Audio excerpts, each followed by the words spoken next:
Hello everyone, आप सभी का स्वागत है आपके अपने YouTube channel academy excellence in school में। मैं हूं रमेश और आज हम स्टडी करने वाले हैं सैंपल क्वेश्चन पेपर 2020-21 का साइंस का थ्योरी का पेपर 086 जिसका कोड है 086। टाइम 3 घंटे है और मैक्सिमम मार्क्स अभी भी 80 है। बहुत क्वेश्चंस रह गए थे कि बोर्ड का पेपर नहीं होगा, लेकिन अब CBSE ने ये पेपर रिलीज कर दिया है, सैंपल क्वेश्चन पेपर 2020-21 साइंस का। मैं आपके सामने डिस्कस कर रहा हूँ, मेरे साथ बने रहिए आखिरी तक। सेक्शन ए में क्वेश्चन नंबर 1 से लेकर 20 तक हैं, जो कि MCQ और वेरी शॉर्ट आंसर क्वेश्चंस हैं। सेक्शन बी में क्वेश्चन नंबर 21 से लेकर 26 तक हैं, 30 से 50 वर्ड्स में आंसर कर लिखना है और ये 2 मार्क का है। सेक्शन सी जो है वो नंबर 27 से क्वेश्चन नंबर 33 तक है, 3 मार्क्स हर क्वेश्चन के हैं और 50 से 80 वर्ड्स में लिखना है। सेक्शन डी क्वेश्चन नंबर 34 से 36 क्वेश्चन है और ये है 5 मार्क का, 80 से 120 वर्ड में लिखना है। मतलब ये है कि क्वेश्चन नंबर 1 से लेकर क्वेश्चन नंबर 36 तक, यानी टोटल 36 क्वेश्चन सॉल्व करने हैं हर स्टूडेंट्स को। इन 36 क्वेश्चन में 5 इंटरनल, 5 या 6 इंटरनल चॉइस हैं, वो हम आगे देखते हैं इस वीडियो के अंदर। चलिए मैं आपको बता देता हूँ सेक्शन ए के बारे में थोड़ा और डिटेल्स में। सेक्शन ए में 20 क्वेश्चन हैं, क्वेश्चन नंबर 1 से लेकर क्वेश्चन नंबर 16 तक हर क्वेश्चन 1-1 मार्क का है और क्वेश्चन नंबर 17 से लेकर क्वेश्चन नंबर 20 तक केस स्टडी है। ध्यान रखिएगा, केस स्टडी है। केस स्टडी का मतलब है क्वेश्चन नंबर 17 हो या क्वेश्चन नंबर 18 हो या क्वेश्चन नंबर 19 हो या क्वेश्चन नंबर 20 हो, ये केस स्टडी के क्वेश्चन है और हर केस स्टडी के 5 क्वेश्चंस हैं, यानी 5 MCQ बेस्ड क्वेश्चंस हैं। इन 5 में से कोई 4 क्वेश्चंस हमें करने हैं, तो 5 में से कोई 4 और हर क्वेश्चन के 1-1 मार्क है, मतलब हर क्वेश्चन 4 मार्क्स कैरी करता है, 4 पार्ट हैं। तो इसका अर्थ ये है कि ये टोटल हो गया 16 मार्क का। क्वेश्चन नंबर 17, 18, 19, 20 हो गया 16 मार्क का और क्वेश्चन नंबर 1 से 16 1 मार्क हर क्वेश्चन का था, तो ये हो गया 16 मार्क का। तो टोटल अगर सेक्शन ए को देखा जाए, सेक्शन ए के क्वेश्चंस को देखा जाए, तो क्वेश्चन नंबर 1 से लेकर क्वेश्चन नंबर 20 तक हमारा है सेक्शन ए और टोटल मार्क्स हैं इसके 32। ध्यान रखिएगा, 32 मार्क्स हमारे ऑब्जेक्टिव बेस्ड हैं या यूं कह सकते हैं कि MCQ बेस्ड हैं। तो घबराने की कोई जरूरत नहीं है, 80 में से 27 मार्क वाला बच्चा पास होता है और 32 क्वेश्चंस जो हैं वो हमारे ऑब्जेक्टिव बेस्ड या MCQ बेस्ड हैं। तो बच्चा लोग घबराइएगा नहीं, सब बढ़िया होगा और सब अच्छा होगा। अब हम क्वेश्चंस को डिस्कस करते हैं एक एक करके। ये पहला क्वेश्चन है, यहाँ पे पूछा गया है कि फेरस सल्फेट को हीट करते हैं तो क्या होता है। तो मैं आपको बताता हूँ कि हम फेरस सल्फेट को हीट करते हैं, FeSO4 इसका फॉर्मूला है, इसको हम हीट कर रहे हैं। हीट करने के बाद बनता है Fe2O3 ferric oxide plus SO3 sulphur trioxide और सल्फर डाइऑक्साइड। सल्फर ट्राइऑक्साइड और सल्फर डाइऑक्साइड जब बर्न होता है तो हमें एक पंजेंट स्मेल आती है, सड़े हुए अंडे की स्मेल सी आती है। और अगर इसको हम बैलेंस करें तो देखें यहाँ पे कि ये सल्फर डाइऑक्साइड, सल्फर ट्राइऑक्साइड बन रहा है और फेरिक ऑक्साइड बन रहा है। तो इसके बारे में हमें लिखना है कि 2 ऑब्जर्वेशन बताइए। तो पहली ऑब्जर्वेशन हमने लिख दी कि लाइट ग्रीन कलर का चेंज हो जाता है रेडिश ब्राउन कलर में। ये जो सोल्यूशन है ये लाइट ग्रीन कलर का होता है और यहाँ पे बन जाता है रेडिश ब्राउन में। तो पहली ऑब्जर्वेशन ये हो गई। दूसरी ऑब्जर्वेशन है कि इसकी स्मेल आती है, तो स्मेल में हम लिख दिया gas with choking smell is evolve और कलरलेस गैस इज इवॉल्व। तो इन तीनों में से कोई 2 ऑब्जर्वेशन हमें लिखनी है, तो यहाँ दे रखा है। नेक्स्ट इसमें एक और पार्ट है, यहाँ पे हाइड्रोक्लोरिक एसिड को ऐड कर रहे हैं सोडियम मेटल के साथ। तो मान लीजिए ये हमारा हाइड्रोक्लोरिक एसिड है, डाइल्यूट है और इसको हम सोडियम के साथ ऐड कर रहे हैं। तो यहाँ पे बनता है हमारा sodium chloride plus hydrogen gas. अब ये जो हाइड्रोजन गैस है ये एस्केप करती है और साउंड प्रोड्यूस करती है, पॉप साउंड, बहुत फेमस है, पॉप साउंड प्रोड्यूस करती है। नेक्स्ट क्वेश्चन में हमसे ये पूछा जा रहा है कि परमानेंट हार्डनेस ऑफ वाटर को रिमूव करने के लिए जो केमिकल यूज किया जाता है उसका केमिकल नेम और केमिकल फॉर्मूला लिखिए। तो सोडियम कार्बोनेट वो केमिकल है जो परमानेंट हार्डनेस ऑफ वाटर को रिमूव करने के लिए यूज किया जाता है। ध्यान रखिएगा, sodium carbonate decahydrate, sodium carbonate Na2CO3 और डेकाहाइड्रेट, मतलब हर मॉलिक्यूल के साथ 10 वाटर मॉलिक्यूल एडेड है। तो ये इसका हो गया केमिकल फॉर्मूला और ये इसका नाम हो गया sodium carbonate decahydrate. Next question की तरफ चलते हैं। हम एक एक क्वेश्चन करके सभी क्वेश्चंस को सॉल्व करेंगे, आप मेरे साथ बने रहिए। अब ये क्वेश्चन कह रहा है कि होमोलोगस सीरीज में कौन कौन से चेंजेस देखने को नहीं मिलते। तो सबसे पहले मैं आपको बता देता हूँ होमोलोगस सीरीज कहते किसे हैं। ये हमारे पास है CH3OH, फिर आएगा हमारे पास C2H5OH, फिर आएगा हमारे पास C3H7OH। यहाँ पे अल्कोहल ग्रुप है, यहाँ पे अल्कोहल ग्रुप है, यहाँ पे अल्कोहल ग्रुप है। इसके अंदर अगर हम ऐड करते हैं प्लस CH2 तो ये बन जाएगा।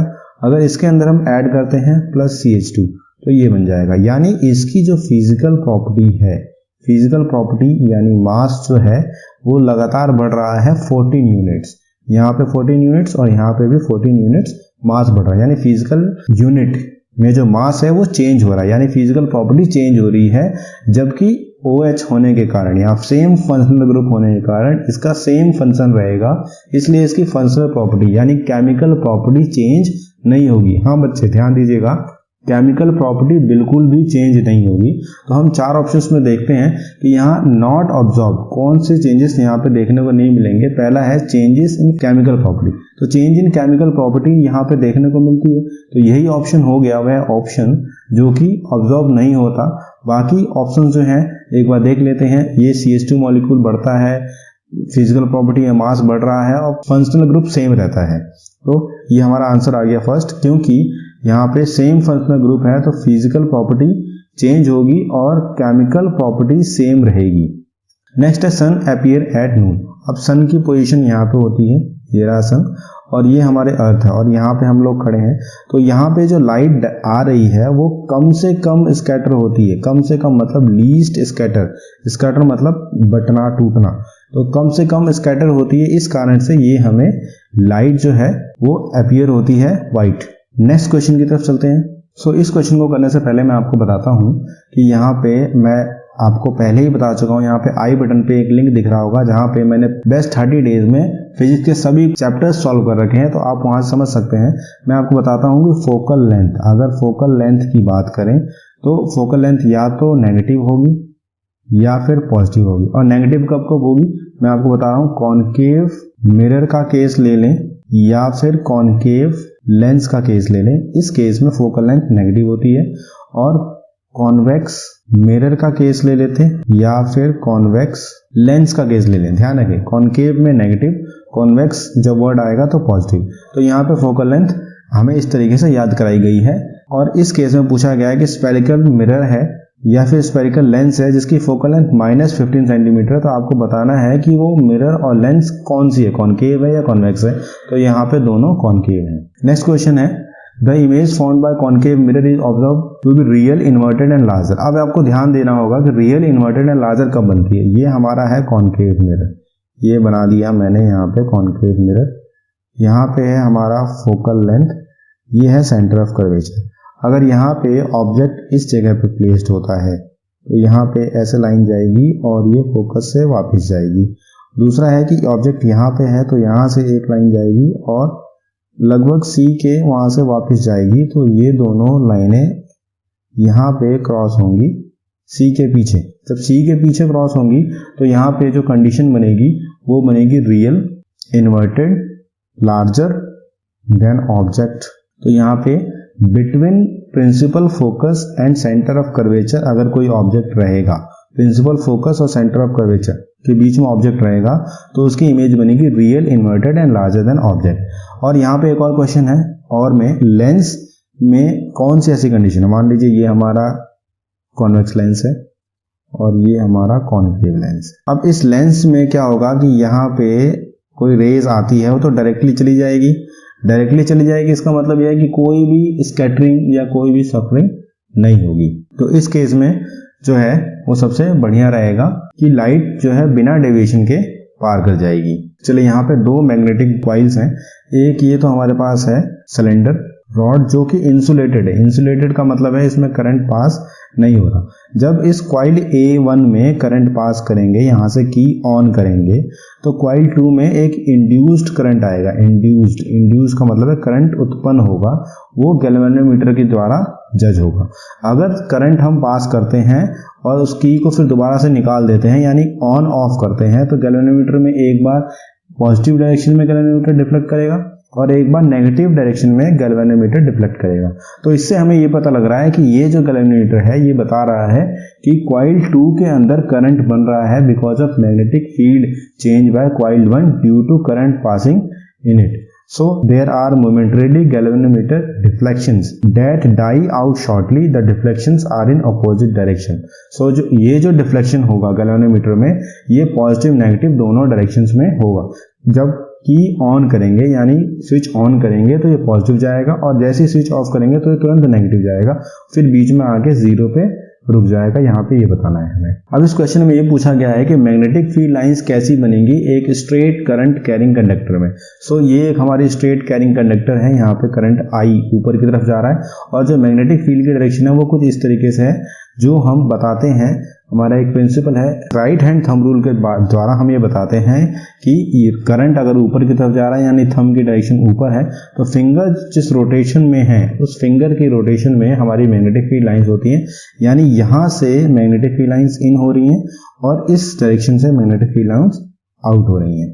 चलिए इस ऊपर वाले क्वेश्चन को अच्छे से समझते हैं। यहाँ पे पहले मैं यहाँ बताता हूँ आपको एक डायग्राम। ये मैंने पैरेलल के लिए डायग्राम बनाया हुआ है। यहाँ पे दो रेजिस्टेंस लगे हुए हैं, यहाँ पे R और यहाँ पे R1 R2 मैंने नाम भी दे दिए। अब यहाँ पे जो यहाँ पे करंट आ रहा है ये करंट है I, ऊपर की तरफ जो करंट जाएगा वो I1 और नीचे की तरफ जो करंट जाएगा वो I2, यानी करंट का डिवीजन हो जा रहा है पैरेलल कॉम्बिनेशन में, जबकि वोल्टेज जो है वो सेम रहेगा। तो यहाँ पे यही क्वेश्चन पूछा गया है कि एक पैरेलल कॉम्बिनेशन में हम IR की वैल्यू को पुट कर रहे हैं तो वोल्टेज का क्या होगा, वोल्टेज क्या बढ़ेगा या घटेगा। तो वोल्टेज सेम रहेगा इन दोनों रजिस्टर्स में पैरेलल कॉम्बिनेशन में। और नेक्स्ट क्वेश्चन में ये पूछा गया है कि फॉर्मूला बताओ वर्क डन का। तो आपको ये पता होगा पोटेंशियल डिफरेंस का फॉर्मूला हमें याद किया था V = W/Q। इसको अगर हम सिंप्लीफाई करेंगे तो ये फॉर्मूला बन जाएगा W = QC। नेक्स्ट क्वेश्चन है veins are thin walled and have valves. Veins जो होती हैं इनमें एक ही डायरेक्शन में ब्लड फ्लो कर रहा होता है। एक ही डायरेक्शन में ब्लड फ्लो कर रहा होता है, इसका मतलब ये है कि यहाँ पे जो वॉल्व्स होते हैं वो कुछ ऐसी होती हैं ताकि ब्लड आसानी से एक डायरेक्शन में फ्लो कर जाए। लेकिन अगर ब्लड को बैक डायरेक्शन में जाना पड़े तो ये वॉल्व्स आपस में बंद हो जाती हैं। इस कारण से वेन्स को हम जस्टिफाई करते हैं कि वेन्स में एक तो लो प्रेशर ब्लड होता है क्योंकि ये वेन्स में वापस हार्ट की तरफ जा रही होती हैं। हमारी ब्लड वेसल्स जो हैं वो ब्लड को वापस हार्ट की तरफ लेके जा रही होती हैं। तो एक तो लो प्रेशर ब्लड होता है और दूसरा है कि बैक फ्लो, यानी वापस ब्लड जो है वो दोबारा ऑर्गन्स में या टिश्यू में ना रह जाए, इसके लिए हमारे पास होती हैं वॉल्व्स। यानी वॉल्व्स जैसे ट्यूब में, साइकिल के टायर में ट्यूब में वॉल्व्स होती हैं जो कि एयर अंदर तो जा सकती है लेकिन बाहर नहीं जा सकती।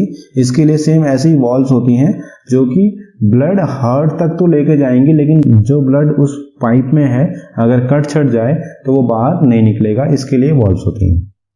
नेक्स्ट क्वेश्चन में कहा गया कि स्मॉल इंटेस्टाइन जो है वो किस तरीके से परिपूर्ण है एब्जॉर्प्शन ऑफ फूड के लिए। तो मैं यहाँ पे एक छोटा सा डायग्राम बना रहा हूँ, आप बड़े ध्यान से पेन पेंसिल से बनाइए। ये डायग्राम है स्मॉल इंटेस्टाइन के इंटरनल वॉल का, ठीक है। ये स्मॉल इंटेस्टाइन है हमारी और ये इसकी इंटरनल वॉल है। सेम ऐसे ही इस तरफ भी इंटरनल वॉल होगी। तो इसके अंदर जो फूड है वो इजीली डाइजेस्ट हो रहा है क्योंकि यहाँ जो विलाइज हैं ये इसको आसानी से एब्जॉर्ब करके ब्लड तक लेके जा रही हैं। तो इस तरीके से हमारी स्मॉल इंटेस्टाइन बनी है। इसके अंदर होते हैं finger like projection called villi which increase the surface area of absorption. Same ऐसे ही अगर हम गोट और टाइगर की बात करें तो इनकी स्मॉल इंटेस्टाइन कुछ ज्यादा लंबी होती है। अगर बहुत एक रफली डायग्राम बनाया जाए तो ये माउथ हो गया, यहाँ से एक ईसोफेगस हो गया, उसके बाद यहाँ पे गोट का स्टमक के बाद जो स्मॉल इंटेस्टाइन होती है वो बहुत ज़्यादा कॉन्वोल्यूटेड होती है। कॉन्वोल्यूटेड मतलब बहुत ज़्यादा रिंग्स बनी होती हैं। इस रिंग्स के कारण से सेलुलोज आसानी से डाइजेस्ट हो जाता है। वो हमें यहाँ पे समझना है goat because herbivorous eating grass need a longer small intestine to allow cellulose to be digested. Next question number 12 में ये पूछा गया है कि ओजोन जो है वो किस तरीके से एक डेडली पॉइजन है हमारे लिए। O3 अगर हम डायरेक्टली ले लेते हैं तो पहले तो हमें कफिंग होगा, कफिंग होने के बाद ब्रेथलेस होगी, ब्रेथलेस मतलब हमारी सांस रुकने की कोशिश होगी, सांस रुक सकती है। फिर होगा चेस्ट पेन और चेस्ट पेन होने के बाद ऐसा भी हो सकता है कि हम फेंट हो जाएं और बेहोश हो जाएं, लेकिन यही ओजोन अगर स्ट्रेटोस्फेयर में है, ध्यान रखिएगा स्ट्रेटोस्फेयर एक एटमॉस्फेयर की लेयर है, तो ये हमें यूवी रेडिएशन से प्रोटेक्ट करेगा। नेक्स्ट है कि give reason why food chain can not be more than 4 trophic level. 4 trophic level क्यों नहीं होते एक फूड चेन में। अब यहाँ पे एक फूड चेन बनाने की कोशिश करते हैं। यहाँ पे हमारे पास है ग्रास, ग्रास के बाद इसको ईट करने के लिए है ग्रास होपर, ग्रास होपर के बाद है फ्रॉग, फ्रॉग को ईट करने के लिए है स्नेक। तो ये 4 से ज़्यादा नहीं हो पाते फूड चेन में। क्यों? क्योंकि अगर ग्रास मान लीजिए कि 100 जूल एनर्जी है ग्रास के पास, तो ये 10 जूल जा रही है ग्रास होपर के पास, 10 के बाद 0.1 जूल जा रही है फ्रॉग के पास और 0.01 जूल जा रही है स्नेक के पास। तो इतनी एनर्जी बची ही नहीं लास्ट में कि स्नेक को कोई और एनिमल खाए तो उसके पास एनर्जी जाए। इसलिए यहाँ पे बहुत कम एनर्जी होने के कारण से फूड चेन में बहुत ज़्यादा ट्रॉपिक लेवल्स नहीं होते। 4-5 ट्रॉपिक लेवल से ज़्यादा आपको किसी भी फूड चेन में नहीं मिलेगा। अब यहाँ पे पूछा गया है कि पैंक्रियाज का डाइजेशन में क्या रोल है। सो पैंक्रियाज 3 काम करता है। एक तो ये ट्रिप्सिन रिलीज करता है जिससे प्रोटीन डाइजेशन होता है, दूसरा है काइमोट्रिप्सिन जिससे कार्बोहाइड्रेट डाइजेस्ट होता है, और तीसरा है लाइपेज जिससे फैट ग्लोब्यूल्स डाइजेस्ट हो जाते हैं, फैट्स ग्लोब्यूल्स डाइजेस्ट होते हैं। तो ये पैंक्रियाज का वर्क है। यहाँ पे आई बटन में आपको एक लिंक दिख रहा होगा जहाँ पे मैंने आपको लाइफ प्रोसेस में ये बताया हुआ है कि पैंक्रियाज लिवर का क्या क्या काम है। नेक्स्ट है क्वेश्चन नंबर 14, 15, 16 में हमारे पास 2 स्टेटमेंट है। एक स्टेटमेंट को हम कहते हैं असर्शन और दूसरे स्टेटमेंट को कहते हैं हम रीजन। कई बार असर्शन अलग होता है, रीजन अलग होता है, एक दूसरे को सपोर्ट नहीं कर रहे होते। इसके बेस पे हमारे पास 4 ऑप्शन होते हैं। पहला होता है कि असर्शन रीजन ट्रू है और रीजन जो है वो करेक्टली एक्सप्लेन कर रहा है। दूसरा ऑप्शन है असर्शन रीजन ट्रू तो है बट रीजन जो है वो करेक्टली एक्सप्लेन नहीं कर रहा है असर्शन को। तीसरा है असर्शन ट्रू है और रीजन फॉल्स है। चौथा है असर्शन भी फॉल्स है और रीजन ट्रू है। तो पहला क्वेश्चन है हमारे पास, after white washing, white wash करने में जो फॉर्मूला इन्वॉल्व होता है वो मैं आपको बताता हूँ कि कैसे फॉर्मूला इन्वॉल्व होता है।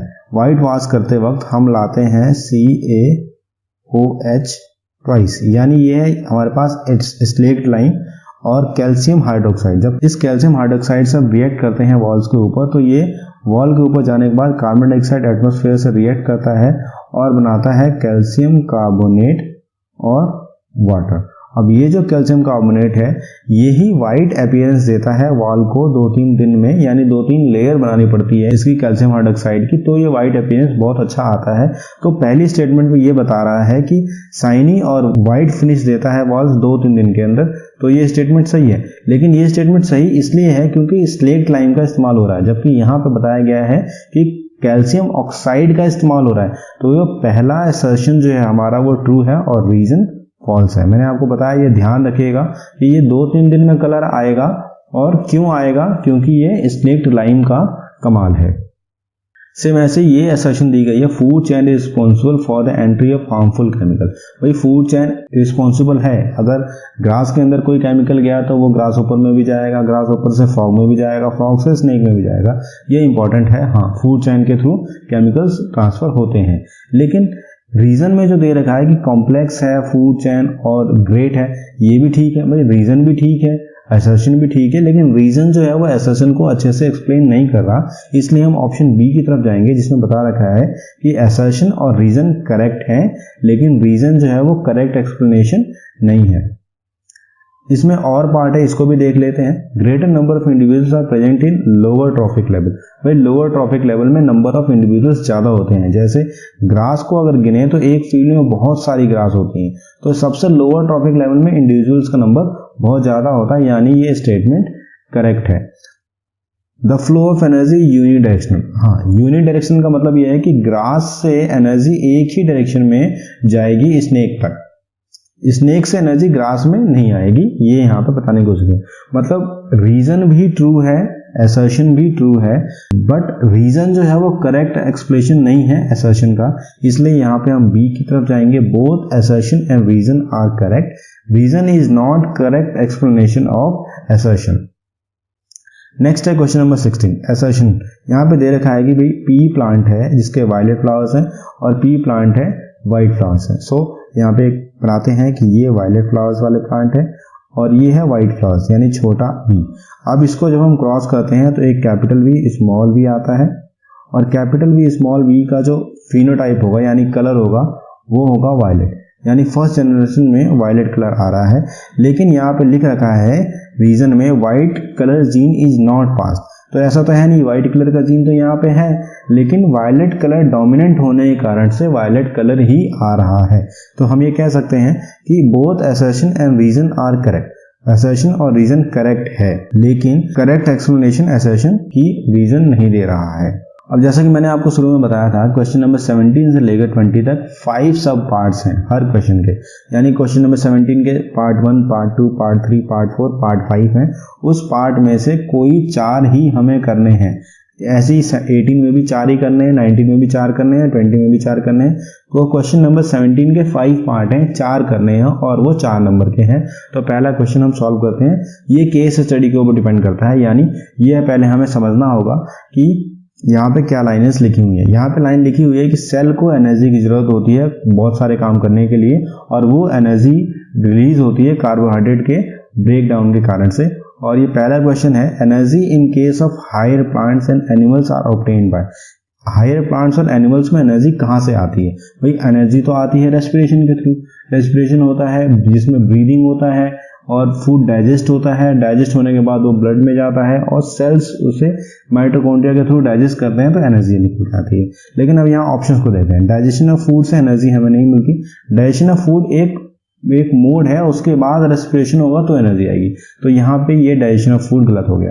उसके बाद है ऑर्गन रेस्पिरेशन। भाई ऑर्गन रेस्पिरेशन कभी नहीं होता, क्यों? क्योंकि पूरा एक ऑर्गन एक बार में काम नहीं कर रहा होता, उसके टिश्यू काम कर रहे होते हैं। तो टिश्यू काम कर रहे होते हैं यानी टिश्यू का रेस्पिरेशन हो रहा होता है। ब्रीदिंग एक प्रोसेस है जिसके अंदर हम ऑक्सीजन को लेते हैं और कार्बन डाइऑक्साइड को रिलीज करते हैं। इसमें ब्रीदिंग में एनर्जी का कोई मतलब नहीं है। तो यहाँ पे ऑप्शन सही हो जाएगा टिश्यू रेस्पिरेशन, क्योंकि हम जो काम करते हैं वो टिश्यू के थ्रू करते हैं और टिश्यू को एनर्जी की जरूरत होती है और वो एनर्जी उसके माइटोकॉन्ड्रिया यानी वो टिश्यू के अंदर जो माइटोकॉन्ड्रिया हैं सेल्स के अंदर वो उसको रिलीज करते हैं। तो बहुत इंपॉर्टेंट केस स्टडी है। यहाँ पे बताया गया है कि एक एथलीट है वो 400 मीटर की रेस में दौड़ रहा है।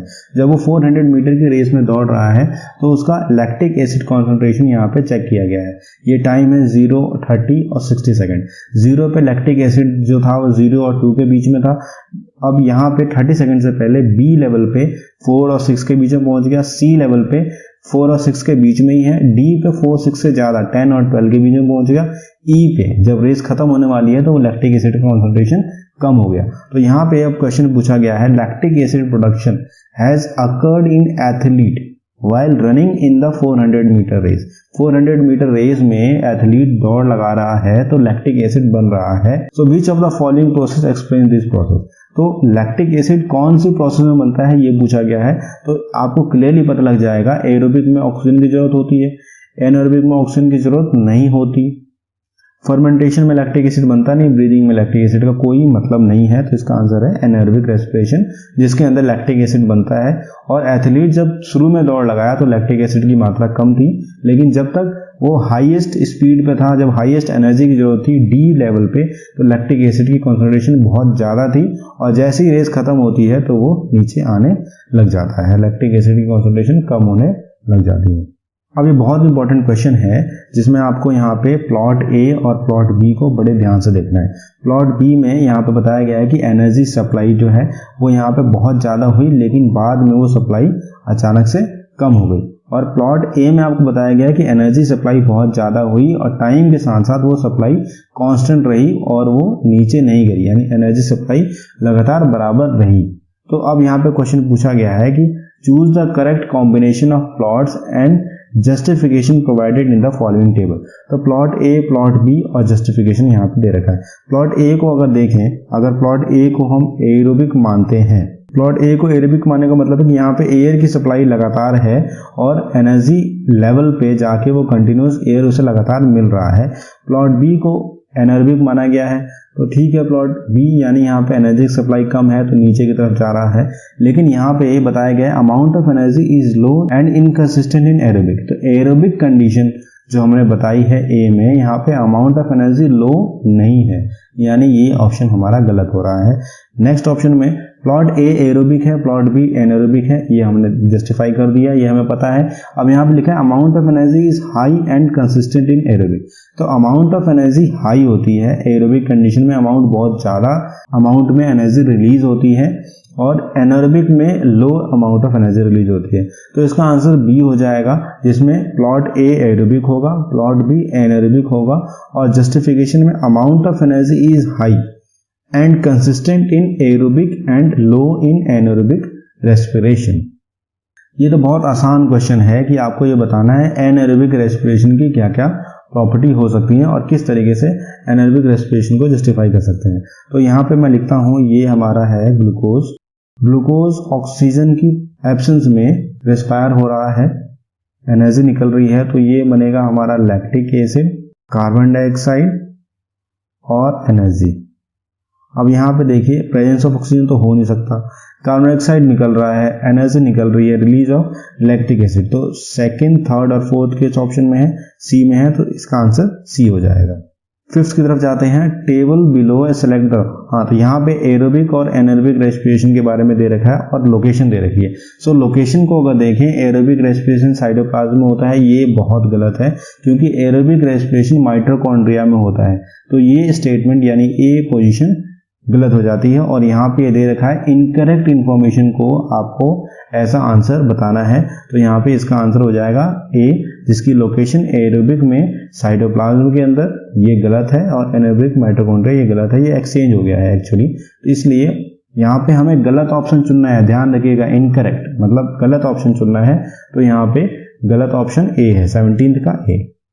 अगेन यहाँ पे केस स्टडी है मेटेलिक कैरेक्टर और नॉन मेटेलिक कैरेक्टर की। सो मेटेलिक कैरेक्टर और नॉन मेटेलिक कैरेक्टर को समझने के लिए जरा सा हम थोड़ा सा दिमाग लगाते हैं कि मेटेलिक कैरेक्टर होता क्या। अगर मेटेलिक कैरेक्टर की हम बात करें तो यहाँ पे मेटेलिक कैरेक्टर उस मेटल का ज़्यादा होगा जो आसानी से इलेक्ट्रॉन लूज कर देंगे, आसानी से इलेक्ट्रॉन लूज कर देंगे, और नॉन मेटेलिक कैरेक्टर उसका ज़्यादा होगा जो आसानी से इलेक्ट्रॉन एक्सेप्ट कर लेंगे, यानी गेन कर लेंगे। जो इलेक्ट्रॉन लूज करेगा उसका मेटेलिक कैरेक्टर ज़्यादा होगा, जो इलेक्ट्रॉन एक्सेप्ट करेगा उसका नॉन मेटेलिक कैरेक्टर ज़्यादा होगा।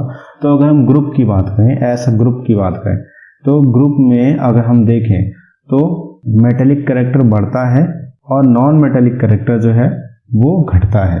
और अगर पीरियड की बात करें, पीरियड्स में मेटेलिक कैरेक्टर घटता है और नॉन मेटेलिक कैरेक्टर बढ़ता है। यहाँ पे ये चीज़ हमें ध्यान रखनी है, इसके बेस पे क्वेश्चंस हमें सर्च करने हैं। ये सारी इंफॉर्मेशन जो दे रखी है वो इसी चीज़ को बताने के लिए दे रखी है कि ग्रुप में और पीरियड में क्या होता है। अब ध्यान रखिएगा, यहाँ पे लिथियम है, ये बहुत छोटा एटम है, और सीजियम है, ये बहुत बड़ा एटम है। अगर सीजियम से कहा जाए कि भाई इलेक्ट्रॉन को छोड़ दो, तो ये सीजियम बड़ा है तो आसानी से इलेक्ट्रॉन को छोड़ देगा, और लिथियम छोटा है तो इलेक्ट्रॉन को आसानी से गेन करेगा, छोड़ेगा नहीं। तो ध्यान रखिएगा, सीजियम यहाँ पे इलेक्ट्रॉन लूज करने में बहुत आसानी होगी, इसलिए सीजियम का मेटेलिक कैरेक्टर ज़्यादा है, क्योंकि वो आसानी से इलेक्ट्रॉन लूज कर सकता है। सेम ऐसे अगर हमें आप फ्लोरीन की बात करें और आयोडीन की बात करें, तो आयोडीन का एटॉमिक रेडियाई है 133, एटॉमिक रेडियाई ज़्यादा है और एटॉमिक नंबर 133 है। एटॉमिक रेडियाई ज़्यादा होने के कारण ये आसानी से इलेक्ट्रॉन को नहीं ले सकता। तो यहाँ पे बाजी मार गया हमारा फ्लोरीन, क्योंकि छोटा है तो इलेक्ट्रॉन को आसानी से ले सकता है। अगर नॉन मेटेलिक कैरेक्टर की बात करें तो फ्लोरीन जो है वो आसानी से इलेक्ट्रॉन को एक्सेप्ट कर सकता है। तो आगे क्वेश्चंस करते हैं। थोड़ी सी डिफिकल्टी हो सकती है इसको समझने में, बट ये जो लाइंस लिखी हैं इसी चीज़ को मैंने यहाँ पे समझाया है। आप थोड़ा सा बैक जाइए और दोबारा से समझिए। यहाँ पे आई बटन में आपको एक लिंक भी मिल जाएगा जिसमें metallic and non metallic character यानी केमिस्ट्री के बारे में अच्छे से समझाया गया है। सो यहाँ पे ये पूछा गया है कि decreasing order of metallic character की बात। तो decreasing order of metallic character में मैंने आपको पहले ही बताया था कि यहाँ पे जो मेटेलिक कैरेक्टर है वो बहुत बढ़िया है सीजियम का। क्यों सीजियम का क्यों बढ़िया है? क्योंकि इसका एटॉमिक साइज बहुत बड़ा है। एटॉमिक साइज बहुत बड़ा होने के कारण से ये इलेक्ट्रॉन को आसानी से लूज कर सकता है, आसानी से छोड़ सकता है। तो यहाँ पे सीजियम ने बाजी मार दी। अब सीजियम के बाद रुबीडियम आएगा, फिर पोटेशियम आएगा, फिर सोडियम आएगा। सेम ऐसे ही रुबीडियम, पोटेशियम, सोडियम और लिथियम। तो इसका आंसर सी है। अब यहाँ पूछ रहा है hydrogen is placed with alkali metal. So hydrogen को अल्कली मेटल के ग्रुप में रखा गया है, लेकिन उसमें नॉन मेटेलिक कैरेक्टर भी है। ऐसा इसलिए है क्योंकि हाइड्रोजन जो है वो आसानी से एक इलेक्ट्रॉन लूज कर सकता है, क्योंकि उसका साइज जो है वो बहुत छोटा है, स्मॉल साइज है। स्मॉल साइज होने के कारण वो आसानी से एक इलेक्ट्रॉन लूज कर सकता है और पॉजिटिव आयन बन जाता है, इसलिए नॉन मेटेलिक कैरेक्टर भी लीड करता है। अब यहाँ पे पूछा गया कि हाईएस्ट इलेक्ट्रोनेगेटिविटी, मतलब नॉन मेटेलिक कैरेक्टर किसका ज़्यादा है, यानी कौन ऐसा एटम है जो कि आसानी से इलेक्ट्रॉन को कैरी कर सकता है, आसानी से इलेक्ट्रॉन को ले सकता है। तो यहाँ पे फ्लोरीन एक ऐसा मेटल यहाँ पे छोटा है और ये आसानी से इलेक्ट्रॉन को ले सकता है क्योंकि एक छोटा है। आयोडीन बड़ा है, जब भी इलेक्ट्रॉन आएगा तो बहुत दूर होने के कारण, बड़ा होने का मतलब बहुत दूर इलेक्ट्रॉन होने के कारण वो आसानी से कैच नहीं कर पाएगा। तो फ्लोरीन यहाँ पे बाजी मार गया और इसका आंसर है फ्लोरीन। ये पूछा गया है कि एक रीजन बताना है जिसमें इलेक्ट्रोनेगेटिविटी हैलोजेंस की ग्रुप के दौरान घट रही है, और ऐसा क्यों घट रही है। क्योंकि आपको पता है कि इलेक्ट्रोनेगेटिविटी यानी इलेक्ट्रॉन गेन करने की क्षमता एक ग्रुप के दौरान एटॉमिक रेडियस बढ़ता है। कंटिन्यूसली बढ़ने के कारण एटॉमिक साइज बहुत बड़ा हो जाएगा, तो वो इलेक्ट्रॉन को आसानी से कैरी नहीं कर पाएगा और फ्लोरीन आसानी से कैरी कर पाएगा। एटॉमिक साइज छोटा होने के कारण ये इलेक्ट्रॉन को आसानी से कैरी कर पाएगा। तो इसका आंसर सी हो जाएगा, electronegativity decrease down the group due to increase in atomic radius, tendency to gain electron decreases. अब यहाँ पे सेम क्वेश्चन यही पूछा गया है कि फ्लोरीन 72 पिकोमीटर और इसका एटॉमिक रेडियस है लिथियम का 152 पिकोमीटर। ये रीजन ऐसा क्यों है, यहाँ पे बताया गया है कि fluorine and lithium are same period across the period atomic size, radius decreases from left to right. अगर हम एक पीरियड की बात करें तो लेफ्ट से राइट की तरफ हम जाते हैं तो एटॉमिक साइज जो है वो डिक्रीज होता है। तो इसका आंसर डी हो जाएगा, जो कि करेक्ट होगा। ये बहुत इंटरेस्टिंग क्वेश्चन है। यहाँ पे सुमाती है जिसने दो लेंस का यूज किया है, एक लेंस 1 है और लेंस 2 है। ध्यान रखिएगा ये जो लेंस है ये हमारा है कॉन्वेक्स लेंस। ध्यान रखिएगा कौन सा लेंस है, कॉन्वेक्स लेंस। ये इमेज है जो एक टेलीस्कोप के सहारे जो सुमाती है वो देखने की कोशिश कर रही है। यहाँ पे उसका आई पीस है, यानी यहाँ पे आईज हैं जहाँ से वो देख रही है, और यहाँ पे एक लेंस 1 लगाया है और लेंस 2 लगाया है। इसकी जो रे आ रही है वो रे रिफ्लेक्ट करके यहाँ पे आ रही है, रिफ्रैक्ट करके इस छोटे वाले लेंस पे, और वो आसानी से इसको देख पा रही है। यही सब यहाँ पे लिखा हुआ है। तो आगे क्वेश्चंस करते हैं। इसके भी 5 ऑप्शंस हैं, मतलब 5 क्वेश्चंस हैं। इन 5 में से कोई 4 क्वेश्चन ही हमें करने हैं। तो पहले में पूछा गया based on the diagram shown what kind of lenses. तो कौन से लेंसेज का इन्होंने इस्तेमाल किया है, तो मैंने आपको पहले ही बताया कि कॉन्वेक्स लेंस का इस्तेमाल हो रहा है। इस टाइप का जो लेंस होता है वो कॉन्वेक्स लेंस होता है। नेक्स्ट ये पूछा गया power of lens L1 and L2 are 4:1। So power की अगर बात करें यानी P1 बाय P2 की बात करें तो ये हमारा है 4:1। और अगर हम फोकल लेंथ की बात करें, फोकल लेंथ L1 L2 क्या होगा, तो फोकल लेंथ क्या होता है, हमें पता है कि P का मतलब होता है 1/f। अगर P1 यानी पहले की बात करें तो 1/f1 होगा, और अगर P2 की बात करें तो 1/f2 होगा। जबकि हमें ये पता है कि P1/P2 जो है 4/1 है।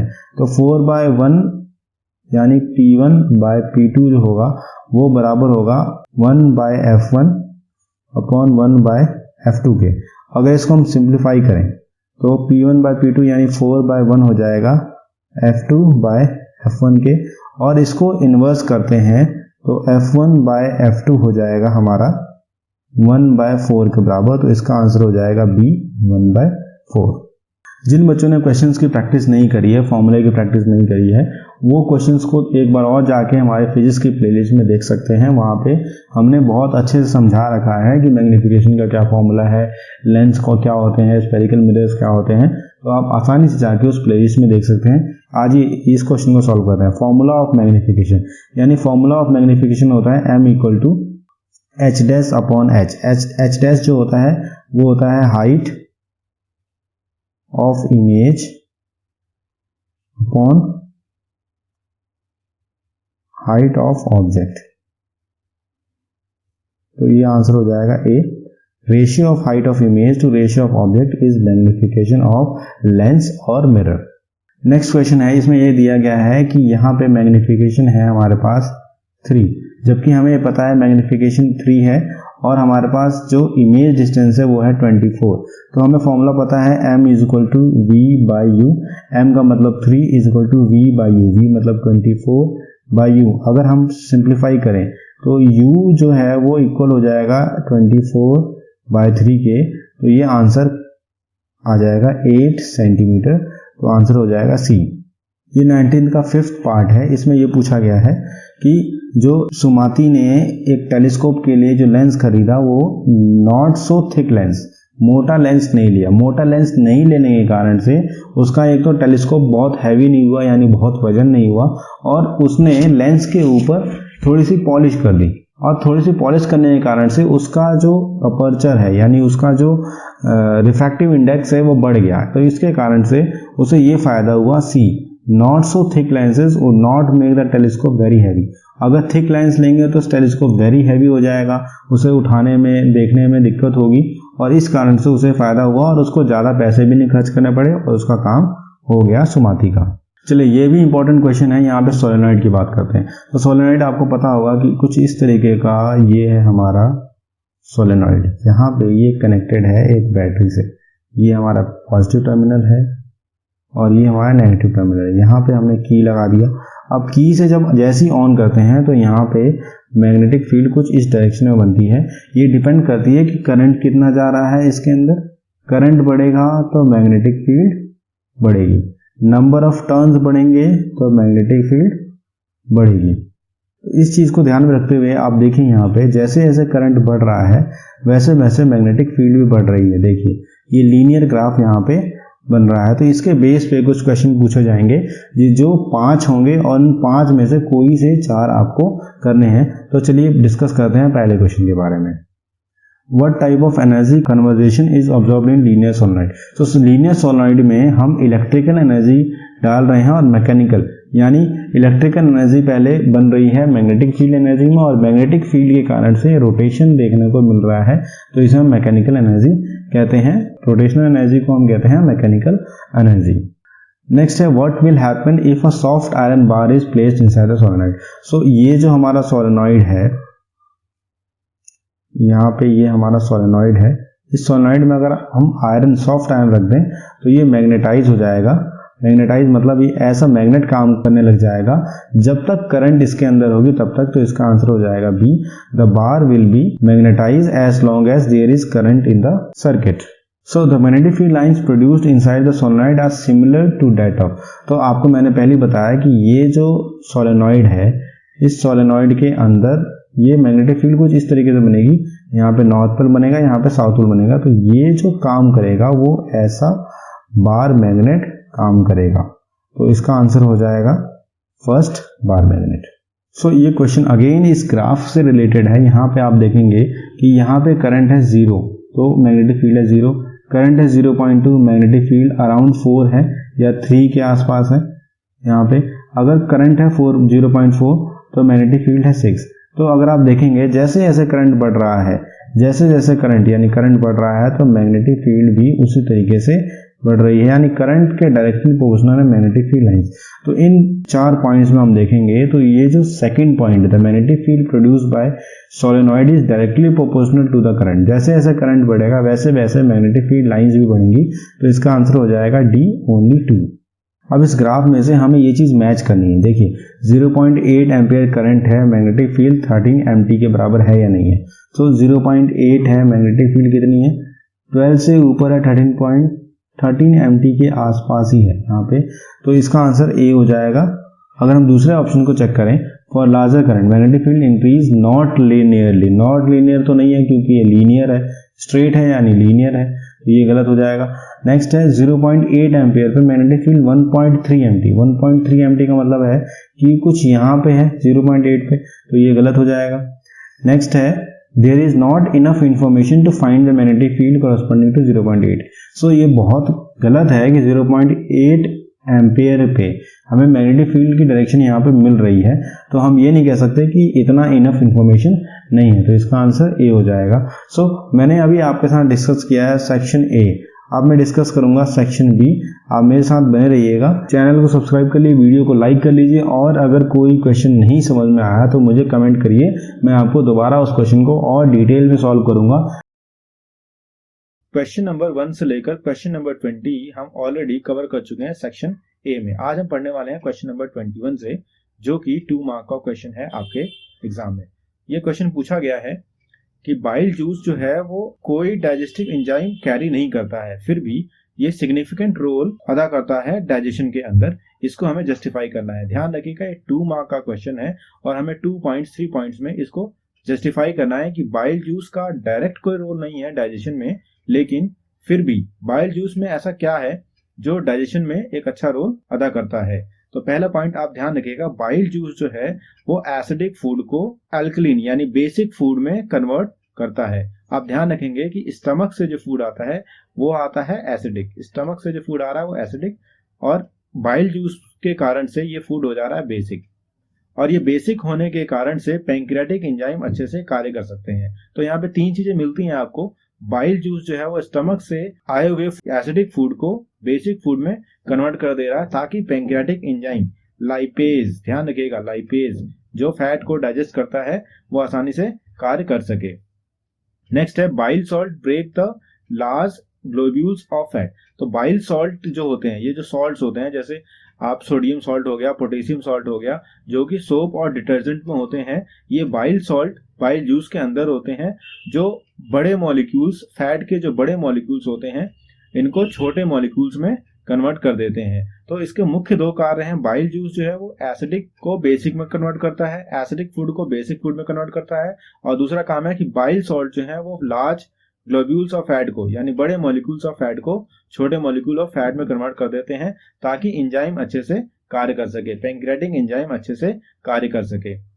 नेक्स्ट क्वेश्चन है, ये और पार्ट का क्वेश्चन है। इसमें ये पूछा गया है कि बर्ड्स और मैमल के लेफ्ट पार्ट और राइट पार्ट हार्ट जो है वो सेपरेटेड होता है। आपको पता होगा कि लेफ्ट पार्ट जो है और राइट पार्ट जो है वो सेपरेटेड होता है, एक लाइन होती है सेप्टम से। तो ऐसा क्यों होता है, इसका रीजन बताना है हमें। तो रीजन आपको ध्यान रखिए, यहाँ पे हमारे पास है बर्ड और दूसरी साइड है हमारे पास मैमल्स। तो बर्ड और मैमल्स जो होते हैं वो एडवांस ऑर्गेनिज्म है। एडवांस ऑर्गेनिज्म होने के कारण से इनको ज्यादा ऑक्सीजन की जरूरत होती है अपनी डेली एक्टिविटी करने के लिए। तो यहाँ पे ऑक्सीजनेटेड और डीऑक्सीजनेटेड ब्लड जो कि लेफ्ट साइड में और राइट साइड में होता है, इसको सेपरेट किया जाता है एक सेप्टम लेयर के द्वारा हार्ट के अंदर, ताकि ये जो ऑक्सीजनेटेड ब्लड है और डीऑक्सीजनेटेड ब्लड है ये दोनों हार्ट में मिक्स ना हो, जैसा कि फिशिज में और एम्फीबियंस में देखने को मिलता है। आपको पता होगा या आपको ध्यान होगा कि जब आप पॉन्ड के नजदीक जाएंगे तो मछलियां पानी की ऊपरी सतह पे ही तैर रही होती हैं, और मौका मिलने पे वो ऊपरी सतह पे आके पानी के ऊपर आके वो एयर को गल्प करती हैं, फिर नीचे चली जाती हैं। आपको ध्यान है कि मछलियों में गिल्स होते हैं जो पानी में से ऑक्सीजन को ट्रैप कर लेता है, लेकिन फिर भी कुछ मछलियों को ज्यादा ऑक्सीजन की जरूरत होती है, इसलिए वो एयर को गल्प करती हैं ऊपर आके। चलिए नेक्स्ट क्वेश्चन पढ़ते हैं। नेक्स्ट क्वेश्चन आपसे ये पूछ रहा है कि कौन कौन से इवेंट होते हैं प्रोसेस ऑफ फोटोसिंथेसिस में। यहाँ पे स्टेट मतलब आपको लिखना है कि कौन कौन से इवेंट्स होते हैं प्रोसेस ऑफ फोटोसिंथेसिस में। सेकंड पार्ट में आपसे ये पूछ रहा है कि ये जो इवेंट्स होते हैं ये क्या इतने इंपॉर्टेंट है कि एक साथ होने चाहिए। ऐसा नहीं है कि पहला इवेंट सुबह हो जाए तो दूसरा इवेंट शाम को हो जाए, तीसरा इवेंट रात को हो जाए, ऐसा है क्या, ये आपसे पूछा जा रहा है। 2 पार्ट है इस क्वेश्चन में, आप ध्यान रखिएगा 2 पार्ट है, तभी ये 2 नंबर का क्वेश्चन बन रहा है। आंसर में सबसे पहले मैंने आपको यहाँ पे रिएक्शन लिख दिया है कि 6 molecule of carbon dioxide add होता है 6 मॉलिक्यूल ऑफ वाटर के साथ सनलाइट और क्लोरोफिल की प्रेजेंस में, तो बनता है कार्बोहाइड्रेट जिसको हम कहते हैं ग्लूकोज, और 6 मॉलिक्यूल ऑफ ऑक्सीजन रिलीज होता है। ये फोटोसिंथेसिस की रिएक्शन है। अब हमें पढ़ना है events occur during the process of photosynthesis. तो कौन कौन से इवेंट्स होते हैं। तो पहला इवेंट यहाँ पे लिख रखा है कि लाइट एनर्जी जो है वो क्लोरोफिल के द्वारा ट्रैप होती है। तो क्लोरोफिल एक ग्रीन पिगमेंट होती है और ग्रीन पिगमेंट में ये कैरेक्टरिस्टिक्स होती है, ये प्रॉपर्टी होती है कि ये लाइट एनर्जी को ट्रैप कर लेती है। दूसरा पार्ट है कि ये जो लाइट एनर्जी है ये केमिकल एनर्जी में कन्वर्ट होता है। ये सेकंड पार्ट है कि लाइट एनर्जी केमिकल एनर्जी में कन्वर्ट होता है। और थर्ड है जब ये लाइट एनर्जी केमिकल एनर्जी में कन्वर्ट होता है तो splitting of water, splitting of water मतलब वाटर मॉलिक्यूल का टूटना। लाइट एनर्जी से केमिकल एनर्जी के बाद ये केमिकल एनर्जी से ये वाटर मॉलिक्यूल टूटता है H+ और OH- मॉलिक्यूल्स में। थर्ड स्टेप में ये जो H और OH हैं ये कार्बन डाइऑक्साइड को रिड्यूस करते हैं, कार्बन डाइऑक्साइड मॉलिक्यूल को रिड्यूस करते हैं। देखिए यहाँ पे हाइड्रोजन नहीं है, अब ये रिडक्शन यानी हाइड्रोजन ऐड होने के कारण से यहाँ पे हाइड्रोजन की मात्रा कितनी ज्यादा बढ़ गई है। तो यहाँ पे ये थर्ड स्टेप में इसका रिडक्शन होता है तो हमें मिलता है carbohydrate. The simplest carbohydrate is glucose. कई बार एग्जाम्स में पूछा गया है the simplest carbohydrate is glucose. तो ये आधा पार्ट हमने कर लिया। अब नेक्स्ट पार्ट में ये पूछा गया है कि ये जो तीनों प्रोसेस हो रही हैं, फर्स्ट, सेकंड और थर्ड, ये तीनों प्रोसेस जो हो रही हैं ऊपर, ये क्या एक साथ होना जरूरी है? तो यहाँ पे लिखा है कि ये तीनों प्रोसेस जरूरी नहीं है कि एक साथ हो, क्योंकि डेजर्ट प्लांट्स जो होते हैं, ध्यान रखिएगा ये बहुत इंपॉर्टेंट क्वेश्चन है, एग्जाम्स में कई बार पूछा जाता है कि डेजर्ट प्लांट के केस में फोटोसिंथेसिस कैसे होता है। तो मैं आपको बता दूं, ध्यान से सुनिए। डेजर्ट प्लांट जो होता है ये दिन के समय इनके स्टोमेटा क्लोज होते हैं। सो डे टाइम में इनके स्टोमेटा क्लोज होते हैं और डे टाइम में स्टोमेटा क्लोज होने के कारण से ये कार्बन डाइऑक्साइड को अपने अंदर नहीं ले पाते। धूप होने के कारण से लाइट एनर्जी तो ट्रैप हो जाती है, ट्रैप होने के बाद लाइट एनर्जी केमिकल एनर्जी में कन्वर्ट हो जाती है। केमिकल एनर्जी की सहायता से वाटर जो है वो स्प्लिट हो जाता है हाइड्रोजन और ऑक्सीजन में। लेकिन कार्बन डाइऑक्साइड नहीं है, दिन के समय पे स्टोमेटा कार्बन डाइऑक्साइड नहीं एब्जॉर्ब कर पा रहे, तो कार्बन डाइऑक्साइड रात्रि के समय पे जब स्टोमेटा ओपन होते हैं तब रात्रि के समय पे वो कार्बन डाइऑक्साइड अंदर एंट्री करता है स्टोमेटा के थ्रू और रात्रि के समय पे फिर फोटोसिंथेसिस की प्रोसेस कंप्लीट होती है। तो हम यहाँ पे स्ट्रेट अवे डायरेक्टली लिख सकते हैं कि यहाँ पे ये तीनों प्रोसेस इंपॉर्टेंट नहीं है डे टाइम में, क्योंकि कार्बन डाइऑक्साइड डे टाइम पे अवेलेबल नहीं है, वो नाइट में अवेलेबल है। और जो प्रोसेस इंटरमीडिएट स्टेज पे रुक गई है वो रात को पूरी हो रही है, यानी रात को ग्लूकोज बन रहा है। नेक्स्ट क्वेश्चन की तरफ चलते हैं। तो यहाँ पे नेक्स्ट क्वेश्चन में पूछा गया है कि आपको कुछ टेस्ट बताने हैं या एक टेस्ट बताना है, गिव अ टेस्ट, कोई एक टेस्ट का नाम बताना है या कैसे टेस्ट में हो रहा है कि हमें प्रेजेंस पता लग जाए कि कार्बन डाइऑक्साइड इस कंपाउंड में है। तो यहाँ पे मैं आपको बताता हूँ कि जब भी कार्बन को हम ऑक्सीजन के साथ बर्न करते हैं तो हमारा बनता है कार्बन डाइऑक्साइड। ये तो मैंने रिएक्शन लिखी है, लेकिन ये पहचान कैसे होगी कि कार्बन डाइऑक्साइड वाकई में कार्बन डाइऑक्साइड है या वाटर बन रहा है या कार्बन का कोई और मॉलिक्यूल बन रहा है? तो इसको पता करने के लिए हमने इस कार्बन डाइऑक्साइड को पाइप के थ्रू लाइम वाटर में ऐड किया। लाइम वाटर का मतलब इसके अंदर हमने कैल्शियम हाइड्रोक्साइड, जिसको हम कहते हैं लाइम वाटर, इसमें ऐड किया। लाइम वाटर ऐड करने के बाद ये हमारे पास कंपाउंड बन रहा है कैल्शियम कार्बोनेट और वाटर। कैल्शियम कार्बोनेट बनने के कारण से जो लाइम वाटर है वो मिल्की हो जा रहा है। ध्यान रखिएगा ये रिएक्शन बहुत इंपॉर्टेंट है। एनसीईआरटी में डायरेक्ट रिएक्शन नहीं है, बट आपको मैं यहाँ बता रहा हूँ कार्बन डाइऑक्साइड पहले ऑक्सीजन के साथ रिएक्ट करके हम बनाएंगे कार्बन डाइऑक्साइड, और कार्बन डाइऑक्साइड जब बन जाएगा तो इसको हम लाइम वाटर यानी कैल्शियम हाइड्रोक्साइड के अंदर पास करेंगे, और कैल्शियम हाइड्रोक्साइड से पास करने के बाद हमारा लाइम वाटर मिल्की हो जाएगा, जिससे पहचान होगी कि ये सिर्फ कार्बन डाइऑक्साइड के साथ ही मिल्की होता है। इसके और पार्ट में क्वेश्चन पूछा गया है कि कार्बन कंपाउंड्स जो है वो बहुत सारे बनते हैं as compare to other elements, लेकिन ऐसा क्यों है कि कार्बन के ही खूब सारे कंपाउंड बनते हैं? तो यहाँ पे दो रीजन पूछे गए हैं, मैंने यहाँ पे तीन रीजन आपको बताए हैं। पहला रीजन ये है क्योंकि कार्बन के पास एक प्रॉपर्टी होती है कैटिनेशन। कैटिनेशन का मतलब ये है कि कार्बन जो है कार्बन मॉलिक्यूल के साथ आराम से बॉन्ड बना सकता है, कितने भी लंबे, और ये जो बॉन्ड्स होते हैं ये शेयरिंग के कारण से बनते हैं, और शेयरिंग के कारण से ही ये किसी के साथ भी अच्छे से शेयर कर लेता है, और इस कारण से नोबल गैस कॉन्फिगरेशन भी आसानी से पा लेता है। तो पहला है कि शेयरिंग के कारण, जिसको कैटिनेशन, ये कैटिनेशन प्रॉपर्टी बहुत इंपॉर्टेंट है। नेक्स्ट है क्योंकि कार्बन की वैलेंसी 4 होती है। कार्बन की वैलेंसी 4 होने के कारण से मान लीजिए कि इसकी 4 वैलेंसी है, तो 4 में से यहाँ पे 4 हाइड्रोजन भी आ सकते हैं, और कार्बन की वैलेंसी 4 है तो यहाँ पे 3 ये नाइट्रोजन के साथ भी शेयर कर सकता है और 1 हाइड्रोजन के साथ भी शेयर कर सकता है। तो इस कारण से जितने भी एटम्स होते हैं जिनकी 3 हो या 4 हो, तो उनके साथ ही आसानी से मिलके नए नए कंपाउंड्स बना सकता है। तो पहली प्रॉपर्टी कैटिनेशन, दूसरा है 4 वैलेंसी होने यानी टेट्रा वैलेंसी होने के कारण। नेक्स्ट है कार्बन का स्मॉल साइज है, स्मॉल साइज होने के कारण से ये आसानी से शेयर कर सकता है अपने बॉन्ड को किसी दूसरे एलिमेंट के साथ और दूसरे एलिमेंट के बॉन्ड को अपने साथ। अगले क्वेश्चन की तरफ चलते हैं। चलिए क्वेश्चन नंबर 24 सॉल्व करते हैं। इस क्वेश्चन को सॉल्व करने से पहले मैं यहाँ पे रिएक्टिविटी सीरीज लिख देता हूँ। ये रिएक्टिविटी सीरीज में है, ये है पोटेशियम, ये सोडियम, ये कैल्शियम, ये मैग्नीशियम, ये एल्यूमिनियम, ये जिंक, ये आयरन, ये लेड, ये हाइड्रोजन, ये कॉपर, ये मर्करी। अब इसमें से हमको जो इंपॉर्टेंट है यहाँ पे देखिए मैग्नीशियम सल्फेट, यानी मैग्नीशियम सल्फेट यहाँ पे मैं लिख देता हूँ मैग्नीशियम सल्फेट। उसके बाद यहाँ पे है जिंक नाइट्रेट, तो जिंक नाइट्रेट के सामने ले लेता हूँ zinc nitrate NO3 volt wise. Calcium sulphate, calcium sulphate के आगे कैल्शियम ये रहा तो इसके आगे लिख दिया कैल्शियम सल्फेट। क्योंकि ये सॉल्ट्स हैं, इसके सॉल्ट्स इसके सामने लिख देता हूँ ताकि हमें आसानी होगी इसे समझने में। ये है सोडियम सल्फेट, तो सोडियम के आगे लिख दिया सोडियम सल्फेट। तो बेसिकली मैं डिफरेंट कलर देके आपको बताता हूँ। ये 4 सॉल्ट हो गए, पहला सॉल्ट, दूसरा सॉल्ट, तीसरा सॉल्ट और चौथा सॉल्ट। फर्स्ट, सेकेंड, थर्ड और फोर्थ। बहुत ध्यान से करिएगा, ये बहुत इंपॉर्टेंट क्वेश्चन है। अगर आपको रिएक्टिविटी सीरीज अच्छे से याद है तो आप इसको बहुत आसानी से कर सकते हैं। आप देखते हैं यहाँ पे क्या लिख रखा है। यहाँ पे देखिए P एक सैंपल है जिसको हमने इस सॉल्ट में डाला मैग्नीशियम सल्फेट में, तो कोई रिएक्शन नहीं हुआ, और सोडियम सल्फेट में डाला कोई रिएक्शन नहीं हुआ। मतलब P जो है वो मैग्नीशियम सल्फेट और सोडियम सल्फेट के साथ रिएक्शन नहीं कर रहा है। ये रहा मैग्नीशियम सल्फेट और ये रहा हमारा सोडियम सल्फेट।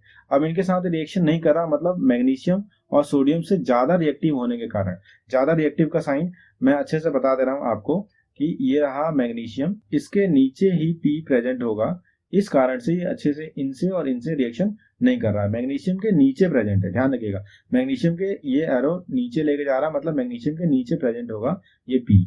फिर अब Q की बात करते हैं। Q रिएक्शन मैग्नीशियम के साथ कर रहा है और Q सभी के साथ रिएक्शन कर रहा है। सभी के साथ का मतलब ये है कि सोडियम से भी रिएक्टिव है, सोडियम से भी हाईली रिएक्टिव है, कैल्शियम से भी हाईली रिएक्टिव है, मैग्नीशियम से भी हाईली रिएक्टिव है, जिंक से भी हाईली रिएक्टिव है, यानी सबके साथ कर रहा है। यानी कुछ यहाँ पे ये प्रेजेंट है हमारा Q। नेक्स्ट है R। R जो है वो रिएक्शन कर रहा है सिर्फ जिंक के साथ, यानी जिंक के साथ करने का मतलब ये है कि R जो है वो जिंक के नीचे प्रेजेंट है, क्योंकि जिंक के साथ रिएक्शन कर रहा है तो जिंक से नीचे प्रेजेंट है, मतलब जिंक से कम रिएक्टिव होने के कारण से जिंक से आसानी से रिएक्शन हो जा रहा है। नेक्स्ट है S। No reaction, no reaction, no reaction, no reaction, मतलब S जो है वो इन सभी में सबसे वीक है, इसलिए सबसे नीचे मैंने लिख दिया यहाँ पे। तो S सबसे वीक है, R उससे ज्यादा रिएक्टिव है, P उससे ज्यादा रिएक्टिव है और Q सबसे ज्यादा रिएक्टिव है। तो यहाँ पे क्वेश्चन पूछा गया है arrange the given samples in increasing order of reactivity. तो ये जो सैंपल्स हैं आपको अच्छे से पता लगेगा Q सबसे ज्यादा रिएक्टिव है, इसलिए हमने सैंपल यहाँ रख रखा है कि Q सबसे ज्यादा रिएक्टिव है और S सबसे कम रिएक्टिव है, वो यहाँ रख रखा है। नेक्स्ट क्वेश्चन ये पूछा गया है right the chemical formula of product formed when Q react with copper sulphate. So Q यहाँ पे प्रेजेंट है हमारा, ये रहा Q। अब Q हाईली रिएक्टिव होने के कारण कॉपर से अच्छे से रिएक्ट कर जाएगा, तो यहाँ पे जो रिएक्शन होगी वो होगा Q प्लस कॉपर सल्फेट। तो Q हाईली रिएक्टिव होने के कारण ये सल्फेट यानी सॉल्ट को लेके चला जाएगा, तो बन जाएगा QSO4 plus copper. Next question की तरफ चलते हैं। क्वेश्चन नंबर 25 अगेन 2 मार्क का है। यहाँ पे ये पूछा गया है कि एक बच्चा जो है, एक स्टूडेंट जो है वो व्हाइट लाइट को यहाँ से एंट्री कराता है, तो रेड लाइट और वायलेट लाइट कुछ इस तरीके से प्रिज्म के दूसरी साइड राइट साइड में दिख रही है। लेफ्ट साइड में व्हाइट लाइट है और राइट साइड में रेड लाइट और वायलेट लाइट उसको दिख रही है। तो क्वेश्चन ये पूछता है कि व्हाट इज द फिनोमिना, इस फिनोमिना को क्या कहते हैं। तो इस फिनोमिना को हम कहते हैं एक ऐसा फिनोमिना जिसमें व्हाइट लाइट जो है वो अपने डिफरेंट कंपोनेंट्स में टूट जाती है। इस फिनोमिना को कहते हैं हम dispersion. Dispersion of light is the name when we called white light is splitting. Splitting मतलब टूटना डिफरेंट कलर्स में। विबग्योर में बेसिकली टूटती है, V सबसे नीचे आता है, फिर VIGYOR, R सबसे ऊपर आता है। नेक्स्ट में ये पूछा गया what is the reason for the violet light to bend more than red light. So red light जो है उससे ज्यादा बेंड हो रही है वायलेट लाइट, ऐसा क्यों होता है। तो मैं आपको बताता हूं कि रेड लाइट की स्पीड ज्यादा होने के कारण से यहाँ पे बेंड कम देखने को मिलता है, यानी यहाँ जो एंगल है वो छोटा है as compare to violet light के मुकाबले, इसलिए ऐसा देखने को मिलता है। अगले क्वेश्चन की तरफ चलते हैं। अगेन क्वेश्चन नंबर 26 फिजिक्स का है, न्यूमेरिकल है, बहुत इंपॉर्टेंट है, 2 मार्क का है, बहुत मुश्किल भी नहीं है। मैं यहाँ पे पहले लिख देता हूँ कि गिवन क्या क्या चीज है। मेरे पास है वोल्टेज V है 12 और यहाँ पे एग्जैक्टली करंट दे रखा है 9 एम्पेयर। सो V और 9 एम्पेयर की सहायता से अगर मैं करंट को यहाँ पे V इक्वल टू IR लिखता हूँ, वोल्टेज मतलब 12, I जो है वो 9 है, R तो R की वैल्यू कितनी आ जाएगी, R की वैल्यू आ जाएगी 12/9। 12/9 मतलब 3 4 12, 3 3 9। R की वैल्यू हो जाएगी R इक्वल टू 4/3। ध्यान रखिएगा R इक्वल टू 4/3, मतलब इस सर्किट में ये जो रेजिस्टेंस है और ये जो रेजिस्टेंस है इनका टोटल हो जाएगा 4/3। तो हम सॉल्व करते हैं, क्योंकि ये पैरेलल कॉम्बिनेशन में है, ये पैरेलल कॉम्बिनेशन का पहला रजिस्टर है और ये पैरेलल कॉम्बिनेशन का दूसरा रजिस्टर है। तो टोटल R जो है, हम जानते हैं कि पैरेलल कॉम्बिनेशन में क्या होता है, 1/R1 plus 1/R2 equal to 1/R, ये होता है। तो अब इसको सॉल्व करते हैं। R1 जो है वो हमारा 4 एम्पियर है, तो 1/4 प्लस R2 हमें फाइंड करना है 1/R2 इक्वल टू 1/R। ध्यान रखिएगा R के मतलब 4/3 है, तो 1/R जो होगा वो हो जाएगा 3/4। अब हम इसको सॉल्व करते हैं। यहाँ पे मेरे पास स्पेस है, मैं यहाँ सॉल्व करता हूँ। 1/4 प्लस 1/R2 इक्वल टू 3/4। इसको हम सॉल्व करते हैं तो यहाँ पे 1/R2 की वैल्यू आ जाएगी 2/4, क्योंकि यहाँ पे 1 है, यहाँ पे 2 होगा तब ये टोटल करके 3 हो जाएगा और ये 4 आ जाएगा, तो 2/4। और R की वैल्यू आ जाएगी 4/2, इसका मतलब 2 ओम। तो यहाँ पे हमें दो रजिस्टर दे रखे हैं, 2 ओम और 3 ओम के, तो इसमें 2 ओम का रजिस्टर जो है वो यहाँ पे फिट कर देंगे तो ये सर्किट अच्छे से कंप्लीट हो जाएगा। मतलब सर्किट जो है, जो V इक्वल टू IR का जो बैलेंस है ओम्स ने बताया था, वो इक्वल हो जाएगा। सेक्शन सी का 27वां क्वेश्चन है और यहाँ पे ये पूछा गया है self pollination of P plant round yellow seeds. So round yellow seeds plant को सेल्फ पॉलिनेट किया गया है। राउंड येलो सीड्स प्लांट को राउंड येलो सीड के साथ क्रॉस किया गया है और क्रॉस करने के बाद 1112 प्लांट आए हैं, इन सबको टोटल करके। अब 1112 प्लांट आने के बाद यहाँ पे पूछा गया है कि एनालाइज करो इस रिजल्ट। सो ये जो रिजल्ट आया है, ये 4 टाइप्स ऑफ प्लांट आए हैं, round yellow, round green, wrinkle yellow और रिंकल ग्रीन। सो ये जो 4 टाइप्स ऑफ प्लांट आए हैं, 1112 प्लांट आए हैं, इन दोनों को सेल्फ पॉलिनेशन करने के बाद इसके रिजल्ट को एनालाइज करना है। रिजल्ट को एनालाइज करने के लिए हम क्या करते हैं, 64 से इन सभी को डिवाइड कर देते हैं। 64 क्योंकि सबसे छोटा अंक है यहाँ पे, तो 64 से डिवाइड करने पे यहाँ 1 आ रहा है और यहाँ पे अप्रॉक्सीमेट 3 आ रहा है, यहाँ पे भी अप्रॉक्सीमेट 3 और यहाँ पे भी अप्रॉक्सीमेट 9 आ रहा है। सो ये हमारा मेंडेलियन रेशियो बन रहा है 9:3:3:1। तो यहाँ पे हमें पता लग रहा है कि ये मेंडल डाई हाइब्रिड क्रॉस है, मेंडल्स डाई हाइब्रिड क्रॉस है और डाई हाइब्रिड क्रॉस में 9:3:3:1 का रेशियो आता है। तो पहला कॉन्सेप्ट हमारा ये पता लग जाता है, एनालाइज द रिजल्ट में 9:3:3:1 रिजल्ट है। दूसरा हमें बताना है कि न्यू कॉम्बिनेशन के साथ साथ पेरेंटल कॉम्बिनेशन भी हमें देखने को मिलती है। पेरेंटल कॉम्बिनेशन जैसे राउंड येलो सीड भी है, तो राउंड येलो तो पेरेंट थे, तो पेरेंटल कॉम्बिनेशन के साथ साथ हमारे पास न्यू कॉम्बिनेशन भी देखने को मिल रही है। सेकंड में लिखेंगे।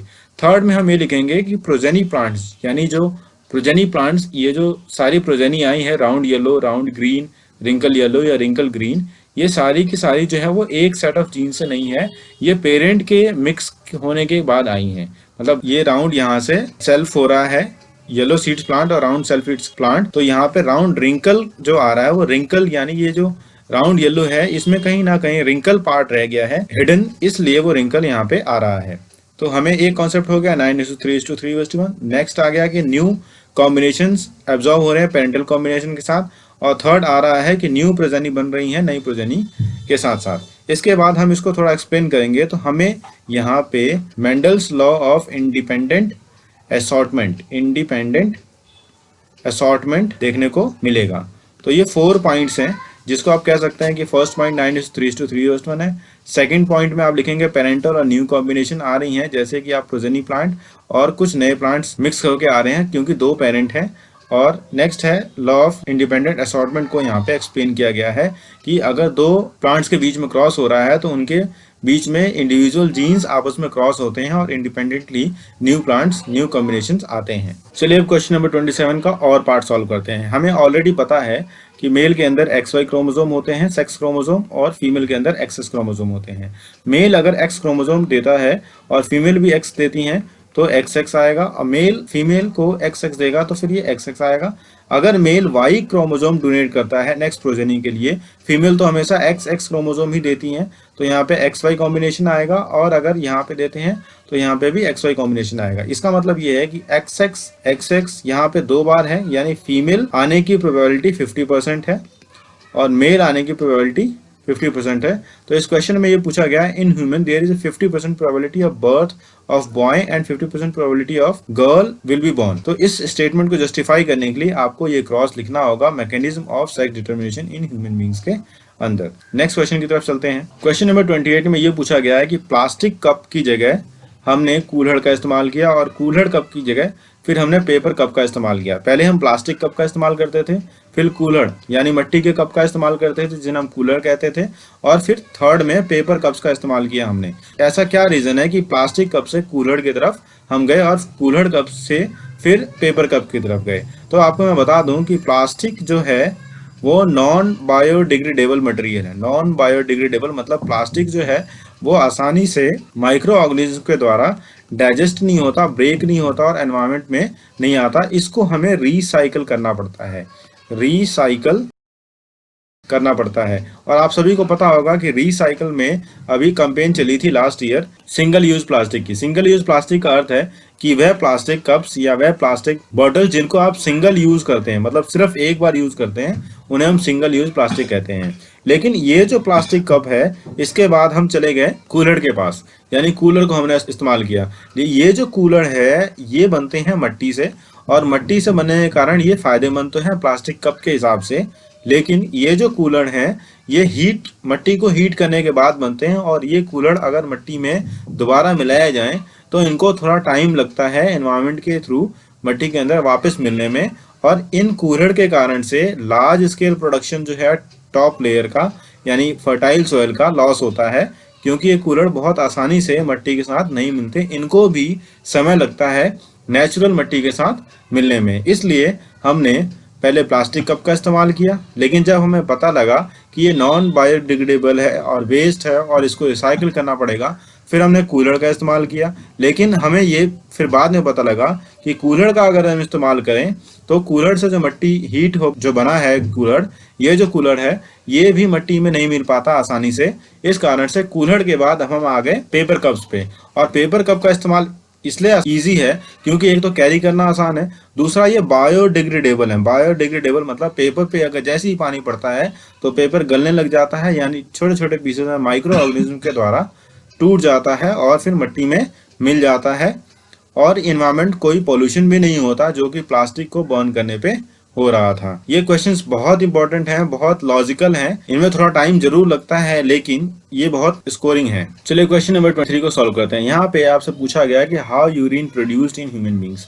तो यूरिन प्रोडक्शन के लिए हमारे पास एक फिल्टरिंग ऑर्गन होता है नेफ्रॉन, और नेफ्रॉन के कई सारे पार्ट में अलग अलग फंक्शन होता है। जैसे बॉमन कैप्सूल के पार्ट होता है अल्ट्राफिल्ट्रेशन, जो यहाँ पे 1 लिख रहा हूं मैं, और रीअब्जॉर्प्शन होता है रीनल ट्यूब्यूल्स पे, और नेक्स्ट है सिक्रीशन जो लास्ट रीनल ट्यूब्यूल के लास्ट में पाइवोटल ट्यूब्यूल्स पे होता है। तो आप समझते हैं अल्ट्राफिल्ट्रेशन क्या होता है। अल्ट्राफिल्ट्रेशन मतलब जो भी छोटे छोटे पार्टिकल्स होते हैं, माइक्रो मॉलिक्यूल्स होते हैं, ये सारे अल्ट्राफिल्ट्रेशन के थ्रू यूरिन की तरफ चले जाते हैं। लेकिन इन माइक्रो पार्टिकल्स में जो इंपॉर्टेंट थिंग है वो रीअब्जॉर्प्शन के थ्रू वापिस आ जाती हैं, और एक्सेस वाटर भी वापिस आ जाता है। Glucose, amino acids, small protein molecule reabsorb हो जाते हैं। अब आप समझ में आ रहा होगा कि ये जो अल्ट्राफिल्ट्रेशन है इसमें 90% फिल्ट्रेट, यानी 90% 10% ही रह जाता है, 90% वापस चला जाता है, फिल्ट्रेट में चला जाता है। लेकिन रीअब्जॉर्प्शन में क्या होता है, इस 90 में से 80% वापस आ जाता है, और बाकी जो बचा 10% ये सिक्रीशन के थ्रू वापस जो है यूरिन में चला जाता है, ताकि यूरिन बॉडी के आउटसाइड यूरिया लेके बाहर जा सके।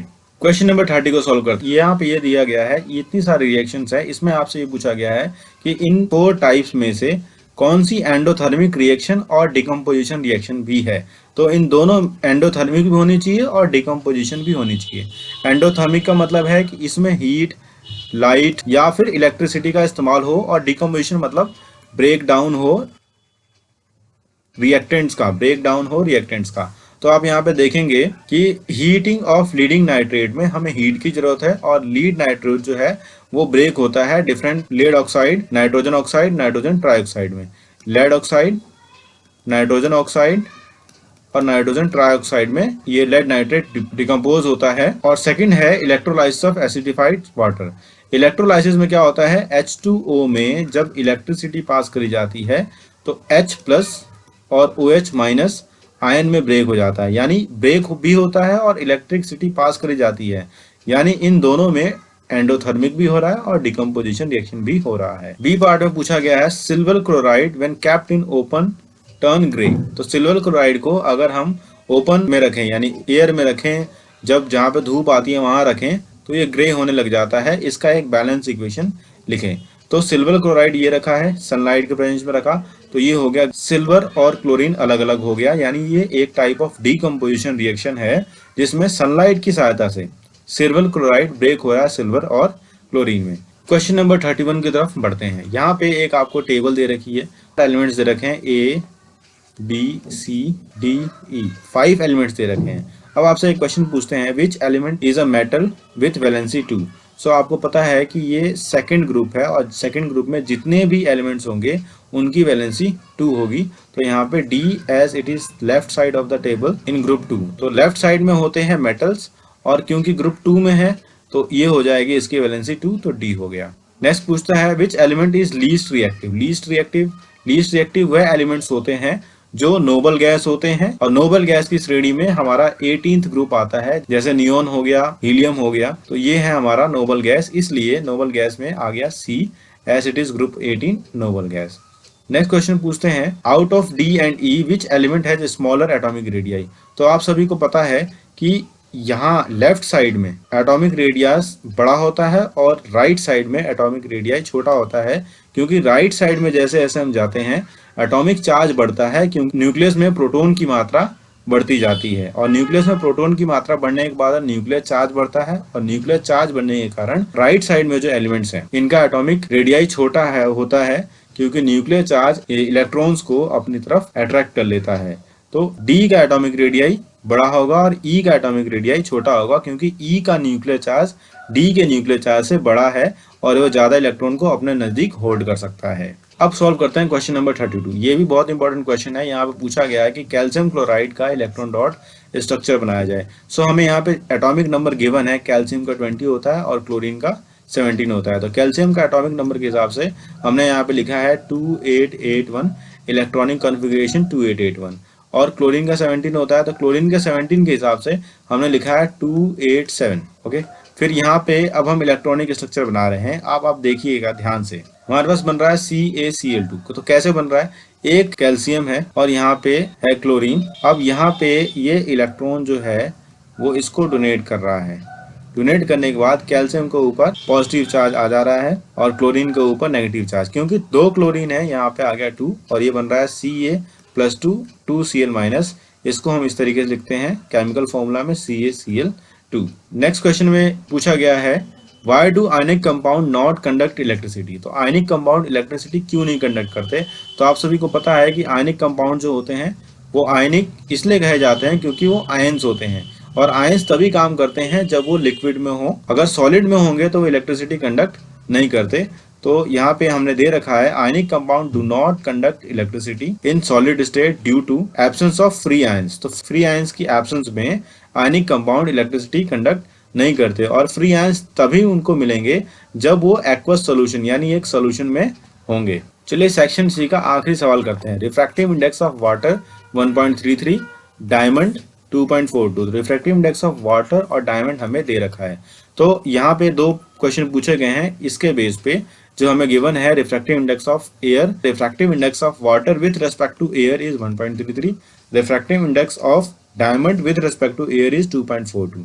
तो इसे हम पहले लिख लेते हैं कि ये चीजें गिवन है, उसके बाद हम सवाल की तरफ बढ़ते हैं। सो इसका फर्स्ट पार्ट में पूछा गया है in which medium does the light move faster, water और डायमंड। सो आपको पता है कि रिफ्रैक्टिव इंडेक्स जिस मटेरियल का ज्यादा होगा उसमें लाइट की स्पीड कम हो जाएगी, यानी वो लाइट को अधिक से अधिक बेंड करेगा। तो डायमंड जो है उसमें लाइट की स्पीड जो होगी वो कम होगी, और इसके लिए इसका आंसर हो जाएगा speed of light is faster in water as compare to diamond. Next है what is refractive index of diamond with respect to water. तो ध्यान देखिएगा, विथ रिस्पेक्ट टू वाटर का मतलब रिफ्रैक्टिव इंडेक्स ऑफ वाटर जो होगा, रिफ्रैक्टिव इंडेक्स ऑफ वाटर जो होगा वो नीचे आ जाएगा अपने आप। तो नीचे आ जाएगा 1.33, और रिफ्रैक्टिव इंडेक्स ऑफ डायमंड जो होगा वो ऊपर आ जाएगा 2.42। तो जिसके रिस्पेक्ट की बात करी जाती है उसको हम नीचे लिखते हैं रिफ्रैक्टिव इंडेक्स। सेम ऐसे ही अगर refractive index of water with respect to air कहा जाएगा तो एयर का नीचे आ जाएगा रिफ्रैक्टिव इंडेक्स और वाटर का ऊपर आ जाएगा 1.33। ये एक ट्रिक है, विथ रिस्पेक्ट टू जिसकी बात करी जाए वो नीचे आएगा। तो मैंने यहाँ पे नीचे लिख लिया और ये सारा कुछ आपको देखने की जरूरत नहीं पड़ेगी, आप इससे आसानी से सॉल्व करके पा लेंगे 1.82 अप्रोक्सीमेट। तो refractive index of diamond with respect to water, with respect to water means water का जो रिफ्रैक्टिव इंडेक्स है विथ एयर उसको हम नीचे लिखेंगे और इसको आसानी से सॉल्व करेंगे तो 1.82 आ जाएगा। और बाकी ये जो है ये लॉन्ग कॉन्सेप्ट है जिसको आपको ध्यान नहीं रखना है। सो अभी मैंने आपको सेक्शन सी भी करा दिया, इससे पहले सेक्शन ए भी करा चुका हूँ, बी भी करा चुका हूँ और सी मैंने अब करा दिया। बच्चों आप लोग धैर्य रखिए और कोई भी क्वेरीज हो किसी भी क्वेश्चन में किसी भी पार्ट में मैं आपको बताऊंगा डायग्राम के साथ। अगर आप मुझसे पूछेंगे कमेंट बॉक्स में आप मुझे कमेंट करके बताइए और जल्दी से जल्दी जितना हो सके उन बच्चों को भी शेयर करिए जो इस वीडियो को नहीं देख पा रहे हैं, उनको ये पता ही नहीं है कि सीबीएसई सैंपल पेपर आ चुका है और बोर्ड होंगे इसी सैंपल पेपर के बेस पे। स्क्रीन पे आपको क्वेश्चन नंबर 34 दिख रहा है जो कि 5 मार्क का क्वेश्चन है। यहाँ पे पूछा गया है कि 1, 7, 10 और 13 पीएच किन किन मटेरियल का है। यहाँ पे मिल्क ऑफ मैग्नीशिया का पीएच लिखेंगे 10, गैस्ट्रिक जूस का पीएच है 1, ब्रिन का है 7। ब्रिन आपको ऑलरेडी पता होगा कि ब्रिन जो है एक सॉल्ट है इसलिए इसका पीएच है 7 और एक्वस सोडियम हाइड्रोक्साइड ये बेस है जिसका है पीएच 13। तो यहाँ पे मैं लिख रहा हूँ ये बेस है, यहाँ पे ये सॉल्ट है, ये एसिड है और ये स्लाइटली एसिडिक है। नेक्स्ट पार्ट में पूछा गया है बेकिंग सोडा जो है उसमें कुछ चेंजेस आते हैं जब हम उसको हीट करते हैं। तो केक बटर के लिए अमित और रीता जो है वो डिसाइड कर रहे हैं इसको और आपको एक्सप्लेन करना है एक बैलेंस रिएक्शन के थ्रू कि बेकिंग सोडा किस तरीके से केक और बटर को राइज करने में हेल्प करता है। तो यहाँ मैंने रिएक्शन दे रखी है, ये है baking soda sodium hydrogen carbonate NaHCO3। इसको जब हीट करेंगे तो बनेगा सोडियम कार्बोनेट, कार्बन डाइऑक्साइड और वाटर। और ये जो कार्बन डाइऑक्साइड है ये उस पर्टिकुलर मटेरियल में ट्रैप हो जाती है, ये जो डफ है उसमें ट्रैप हो जाती है और ट्रैप होने के कारण उसको ये राइज करती है, यानी चारों तरफ को ओपन होने के कारण से ये राइज करती है और रस्क और जो बेकरी मटेरियल है वो आसानी से बन सकता है। इसका इस्तेमाल कहाँ कहाँ करते हैं, सोडियम हाइड्रोजन कार्बोनेट का। यहाँ पे लिखा है फायर एक्सटिंग्विशर। फायर एक्सटिंग्विशर आपको ऑलरेडी समझ में आ गया होगा कि जहाँ पे फायर बर्न होता है, एग बर्न होता है, तो एक रेड कलर की बॉटल होती है, उस पर एक वेसल के थ्रू इस पे हम कार्बन डाइऑक्साइड को थ्रो करते हैं और आसानी से ये आग बुझ जाती है। दूसरा है कि एक एक्सेस एसिड हो स्टमक में तो इसको न्यूट्रलाइज करने के लिए भी हम करते हैं। तो फर्स्ट है फायर एक्सटिंग्विशर, दूसरा है एक्सेस एसिड यानी एंट एसिड की तरह इस्तेमाल भी कर सकते हैं और तीसरा है इंसेक्ट स्टिंग कर जाए तो वहां भी इसको इस्तेमाल कर सकते हैं। तो 3 यूज बता दिए और 2, एक ये नंबर का और एक ये नंबर का। तो 5 नंबर का क्वेश्चन आपसे आसानी से अब हो जाएगा। चलिए क्वेश्चन नंबर 34 सॉल्व करते हैं। ये भी 5 मार्क का क्वेश्चन है। यहाँ पे आपको दे रखे हैं sample A, B, C, D जिनका पीएच है 7, 2, 10.5 और 6। इस क्वेश्चन को सॉल्व करने से पहले मैं आपके लिए बना रहा हूँ पीएच स्केल जिससे आपको आसानी होगी समझने में। नंबर लाइन खींच देते हैं, यहाँ पे 1, यहाँ पे 7 और यहाँ पे 14। आपको पता है कि 1 जो है वो एसिडिक कैरेक्टर को शो करता है pH 1 और यहाँ पे H+ आयन की कॉन्सेंट्रेशन ज्यादा होती है। 14 जो है वो बेसिक कैरेक्टर को शो करता है और यहाँ पे OH- आयन की कॉन्सेंट्रेशन ज्यादा होती है। 7 जो होता है वो होता है न्यूट्रल। अब इस पे sample A, B, C, D को एडजस्ट करते हैं। सैंपल A का pH है 7, ये है 7। सैंपल B का pH है 2, ये है हो गया हमारा 2। सैंपल C का pH है 10.5, यहाँ पे लिख देते हैं 10.5 और सैंपल D का pH है 6, यहाँ पे 6। तो अगर आप देखें यहाँ पे तो सबसे कम है 2, B, तो यहाँ पे लिख देते हैं B। उसके बाद लिखते हैं D क्योंकि C 7 के पहले आएगा, यहाँ पे आएगा D।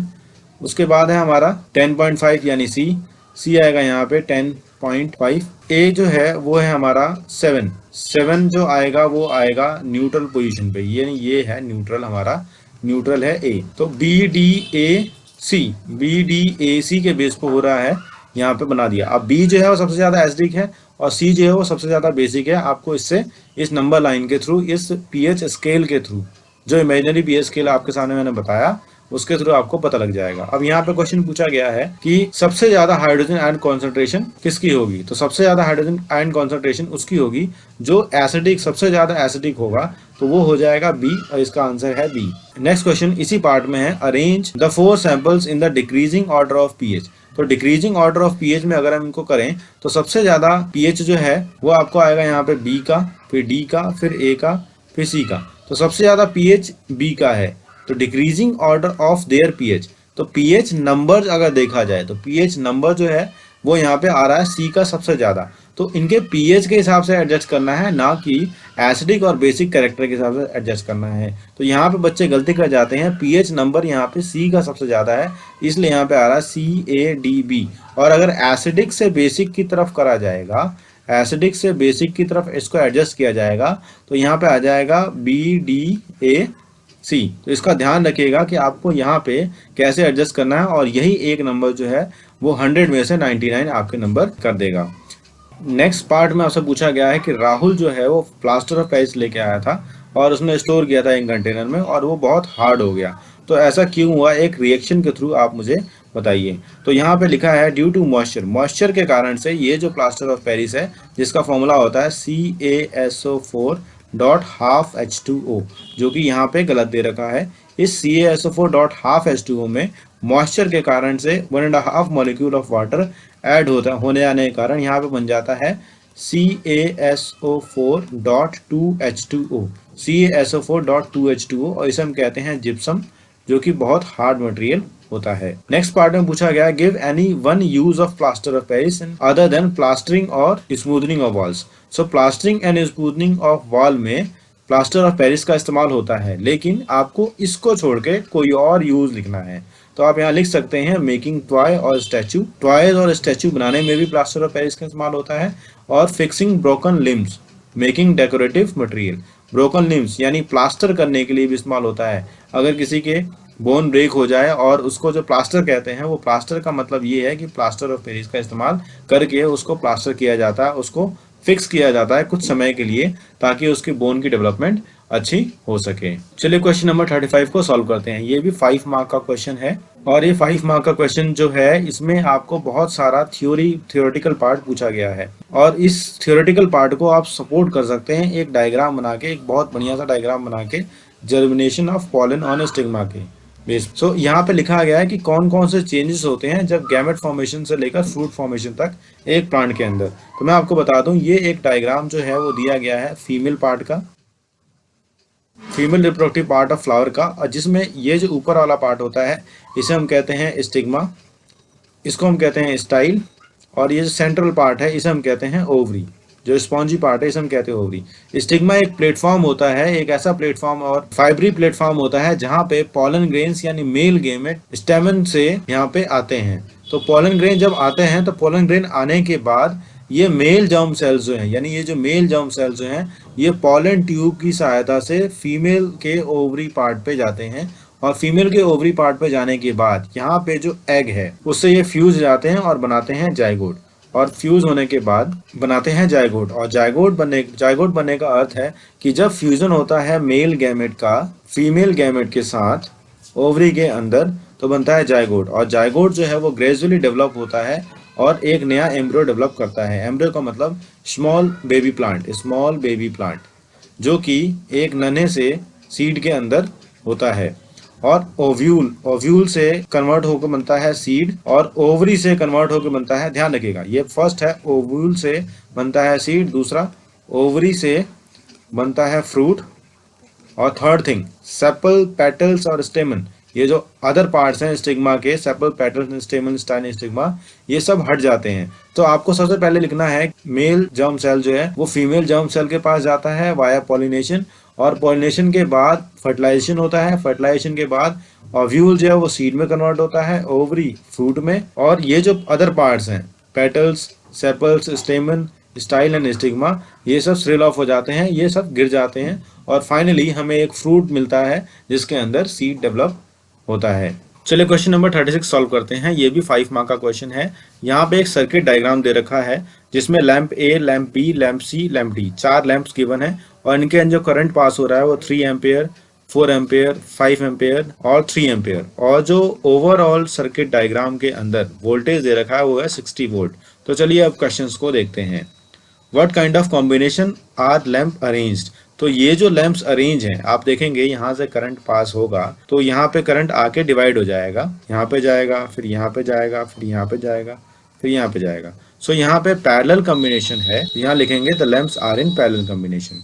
नेक्स्ट है explain with reference to your above answer what are the advantages of two combinations of lamp. So any two advantage लिखने हैं अगर आपने इनको पैरेलल कॉम्बिनेशन में लगाया है तो आप सभी जानते हैं कि पैरेलल कॉम्बिनेशन में होने के कारण से अगर हम लैंप ए को बंद करें तो लैंप बी पे इसका कोई प्रभाव नहीं पड़ेगा, जबकि अगर ये सीरीज कनेक्शन होता तो लैंप ए जो है इसको बंद करने के बाद लैंप बी सी डी सभी बंद हो जाते, यानी पूरी की पूरी सर्किट ब्रेक हो जाती। लेकिन पैरेलल कॉम्बिनेशन होने के कारण से इन सर्किट में कोई ब्रेक नहीं होता।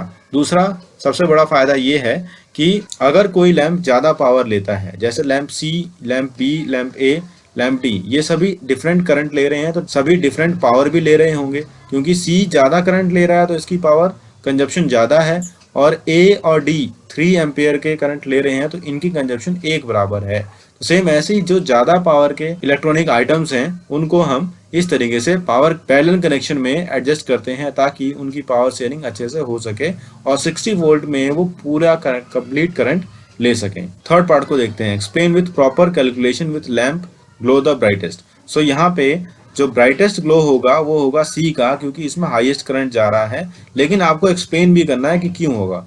तो C, अगर लैंप C को देखा जाए तो पावर का फॉर्मूला होता है V इंटू आई। तो V जो है वो है हमारा 60 और I है 5, तो हो जाएगा 300 वाट।